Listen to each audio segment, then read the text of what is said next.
किसान भाइयों, गेहूं की फसल के लिए जो है सल्फर भी एक आवश्यक पोषक तत्व है। यदि किसान अपनी गेहूं की फसल में जो है सल्फर तत्व की पूर्ति नहीं करते हैं तो फसल की ग्रोथ में कमी देखने को मिलती है। पौधा जो है लंबाई में छोटा रह जाता है, वहीं तना भी पतला रह जाता है। फसल में जो है हरियाली की कमी भी देखने को मिलती है। कारण कि जो है सल्फर की कमी के लक्षण के तहत जो है पौधे की जो ऊपरी पत्तियां होती हैं वो हल्की पीली हो जाती हैं, और यदि फसल में जो है ज़्यादा सल्फर की कमी हो गई तो पौधे की जो ऊपरी पत्तियां होती हैं, नई पत्तियां होती हैं, उनमें ज़्यादा पीलापन देखने को मिलता है। सल्फर की कमी हो जाने पर जो है पौधे की ग्रोथ जो है ठहर सी जाती है, यानी कि पौधा जो होता है लंबाई में नहीं बढ़ता है, तना जो है पतला रह जाता है, और यहाँ तक कि जो है पौधे से कल्ले का जो फुटाव होता है वह भी कम देखने को मिलता है। सल्फर जो है पौधे में प्रोटीन का निर्माण करता है, जिससे पौधे में जो है क्लोरोफिल और अमीनो एसिड बनता है, और यह दोनों तत्व जो है क्लोरोफिल और अमीनो एसिड जो है पौधे के विकास के लिए जो है सबसे अहम रोल निभाते हैं। प्रकाश संश्लेषण की जो क्रिया होती है वह भी बढ़ जाती है, जिससे पौधा जो है अधिक भोजन का निर्माण करता है। पीएच लेवल को कंट्रोल करता है। जिस मिट्टी में आप सल्फर देते हैं तो जो मिट्टी का पीएच मान यदि बढ़ा हुआ है तो पीएच मान भी जो है घट जाता है। तो बहुत सारे कार्य हैं सल्फर के। यदि आप गेहूं की फसल में जो है सल्फर देते हैं तो उसका बहुत अच्छा आपको बेनिफिट मिलता है। यदि आप अधिक से अधिक अपनी फसल में जो है डीएपी देते हैं, यूरिया देते हैं और पोटेशियम देते हैं तो क्या होता है कि इन्हें लेने में जो है पौधा सल्फर का जो है ज़्यादा से ज़्यादा इस्तेमाल करता है। यदि आपकी मिट्टी में जो है सल्फर तत्व की कमी है तो डीएपी का जो खुराक है वह पौधा कम लेगा, नाइट्रोजन का जो खुराक है उसे भी कम लेगा, वही जो पोटेशियम का खुराक है उसे भी कम लेगा। यदि मिट्टी में जो है सल्फर की अधिकता है, सल्फर तत्व प्रचुर मात्रा में है, तो पौधा जो है मिट्टी से डीएपी, यूरिया और पोटास का जो है अधिक से अधिक अवशोषण करेगा। तो यदि आप रासायनिक खाद का ज़्यादा इस्तेमाल करते हैं तो ऐसे में भी जो है मिट्टी में जो है सल्फर देना जो है काफ़ी ज़रूरी हो जाता है।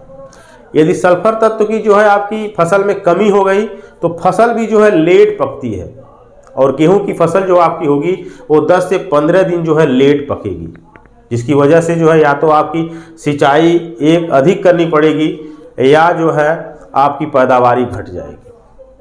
तो सल्फर तत्व को विशेष महत्व दें अपनी गेहूं की फसल के लिए जो है। और सल्फर जो है हम गेहूं की फसल को जो है 2 तरीके से दे सकते हैं। एक तो हम जो है मिट्टी में दे सकते हैं, और दूसरा जो तरीका अपना सकते हैं वह हम स्प्रे के रूप में भी जो है सल्फर अपनी फसल को दे सकते हैं। मिट्टी में जो सल्फर हम देते हैं तो उसका हमें थोड़ा सा लेट से हमारी फसल में असर दिखता है। यदि मिट्टी में हम सल्फर देना चाहते हैं तो उसके लिए जो है हमें बुआई के समय जो है बेंटोनाइट सल्फर जो है 10 से 12 किलोग्राम प्रति एकड़ की दर से जो है डीएपी के साथ जो है मिला करके हम अपनी मिट्टी में दे सकते हैं। वहीं पहले सिंचाई पर भी जो है हम अपनी गेहूं की फसल को जो है सल्फर दे सकते हैं, और उस समय जो है हमें सल्फर 80% WDG का इस्तेमाल करना चाहिए, और इस समय जो है हम 3 से लेकर 5 किलोग्राम प्रति एकड़ की दर से जो है सल्फर 80% का जो है इस्तेमाल कर सकते हैं। दूसरी सिंचाई में यदि आप सल्फर देना चाहते हैं तो दूसरा पानी लगाने से पहले जो है आप 3 से 5 किलोग्राम प्रति एकड़ की दर से जो है सल्फर 80% WDG का जो है इस्तेमाल कर सकते हैं।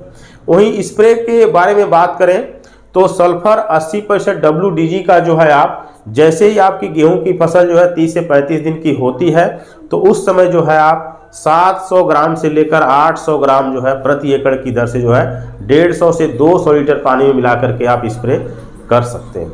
तो आप स्प्रे के रूप में भी जो है अपनी फसल को सल्फर दे सकते हैं। तो स्प्रे वाली सल्फर का जो रिजल्ट है आपको जो है तत्काल फसल में देखने को मिलेगी। वहीं आप जो सल्फर आप मिट्टी में देंगे यानी कि पहली सिंचाई पर देंगे तो उसका रिजल्ट आपको जो है देने के 72 घंटे बाद जो है देखने को मिलेगा। कारण कि जो है सल्फर नीचे से ऊपर जाने में जो है थोड़ा अधिक समय लेता है, इसलिए जो है यदि आप मिट्टी में सल्फर देते हैं तो उसका रिजल्ट जो है आपको जो है कम से कम 72 घंटे बाद जो है दिखेगा।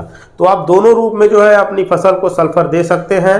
या तो आप मिट्टी में सल्फर दीजिए, तो उसके लिए आप सल्फर बेंटोनाइट का इस्तेमाल कर सकते हैं, सल्फर 80% WDG का इस्तेमाल कर सकते हैं।